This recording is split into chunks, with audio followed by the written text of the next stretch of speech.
What is up sa inyo mga kalapatid? So welcome back dito sa Prime Love. So for today's video ay pinapaliguan natin yung mga pang flyer team natin. So samahan nyo ako today sa video na to. Let's go!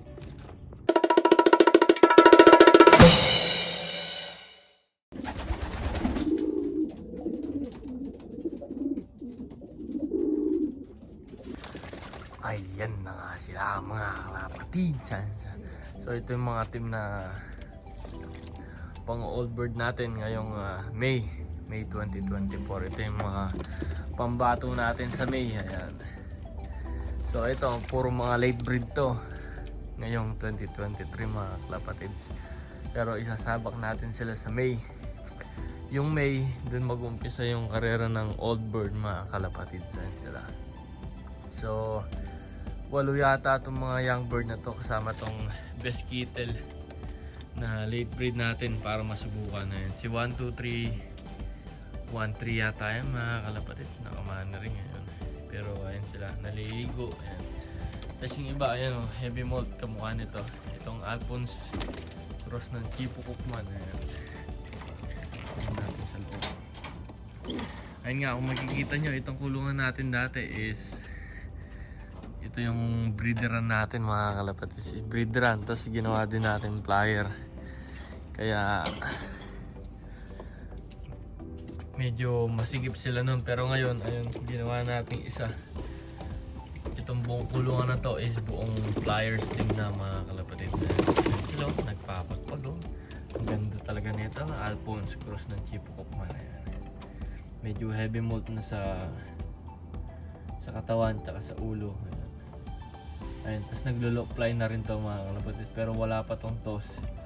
Puro lock fly pa lang tayo. Tingnan natin kung matutos natin sila next year na mga April bago magkarera, kung matutos natin sila. Ayan. So ayun nga, 8 to. 8 young bird. Tapos tingnan natin sa loob. Ayan. Kung paano yung magiging setup. Ayan, ito yung dating breederan mga kalapatids. Ito yung dating breederan. Ayan. Tapos may mga box lang doon magmula doon sa guhit. Tapos doon yung breeders natin.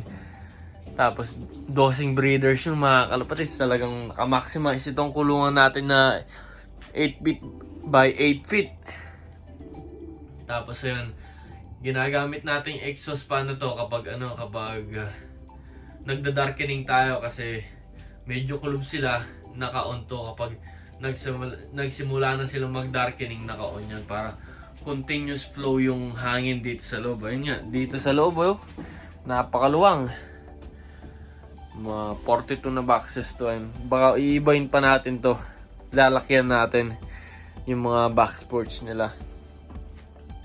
Ayan, tapos dito yung mga pang-motivate natin. Ayan. May divider to sa gitna, ilalagay lang natin kapag race season na para may kanya-kanya silang box yung mga talagang nagte-territory kasi mayroong mga ibon na ganun talagang teritoryo nila yung isang lugar tapos pinipilit na lang makabalik doon. So ito nga yung mga hen.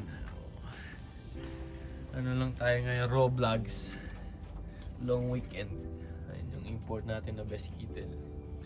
Papares natin yun dun kay Porsche 911. Ayun nga, naliligo sila. Tapos ito din yung kagandahan dito sa flyers natin.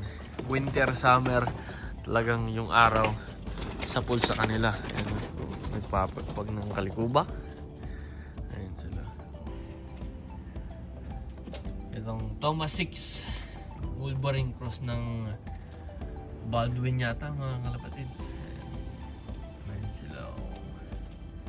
Andyan si BK, si JK BK, JJ BK. Ayan. Ayan yung best kittle natin. Ayan. Ayan, dark check. Ito. Yan yung best kittle na natin. Na late breed. Masusubukan. Lang naliligo sila. Ayun nga, mid-November na, mainit pa dito sa Canada. Talagang totoo yata yung global warming mga kalapatids. Kasi last year ganitong panahon, negative 21 na. Negative 20 pababa na. Sobrang lamig na nun. Pero ngayon, ayun, makikita nyo, wala pang snow. Tapos magbe-breed tayo mga January mga kalapatids. Yun nga yung previous vlog natin. Hiniwalay na natin yung mga barako. So ito na lang yung natitirang barako na hindi natin gagamitin. Ayan. And si Jansen Hubens. Yan. Tapos kapatid ni Kital 120. Si Pepper. Yung Pip Ace overall natin. Yung Jansen Sakis. Tapos ito is yung Super Champion Kital. Yung mga hindi natin nagamit. Ayun mga kalapatids, ito yung kulungan natin. Ayan, yung Dream Lock. Ito yung breeders, yung mga barako, yung mga hens. Tapos ito yung pliers natin. Ayan. Open naman yung pwesto natin. Ayan, may mga wire pero ayos naman. Maganda yung nakuha natin na pwesto. Sila mga kalapatids. Ayun, raw vlogs lang tayo mga kalapatids. So, kung nagustuhan nyo tong video, please like, share, and subscribe naman dito sa Prime Law Pigeon Racing. So, nakakalapati po tayo dito sa Edmonton, Alberta, Canada. So, kung nagustuhan nyo tong vlog, i-like mo, i-share mo, i-subscribe mo mga kalapatids. Ayun nga, congrats sa atin. Umabot na tayo ng 700 subscribers. Ayun, 300 na lang. Abot na tayo 1,000. Ayun nga, pag nakaabot tayo ng 1,000, magpapa-Gcash tayo na tigta 1,000 dyan sa Pilipinas. Magpapa-Gcash tayo, paparapol tayo. Yun yung pasasalamat natin pag nakuha natin yung 1,000 subscribers. So yung information nandun sa Facebook channel ko nakapin doon. So pag search nyo ng Prime Loop, punta kayo sa profile. Ayun yung pinakauna. Yun yung mga valid na makakasali dun sa raffle mga kalapatids. Ayun mga kalapatids. So share lang. Tapos subscribe din kayo.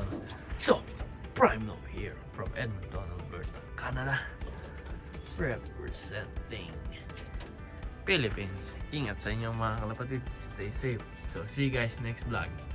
Bye-bye.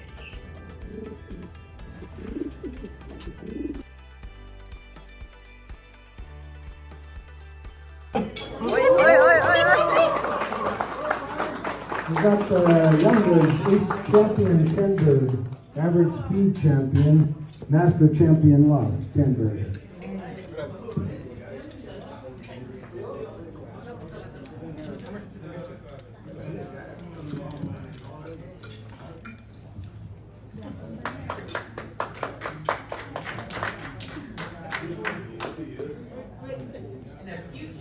This one for the...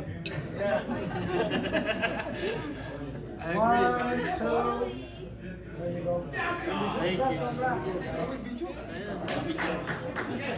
Thank you.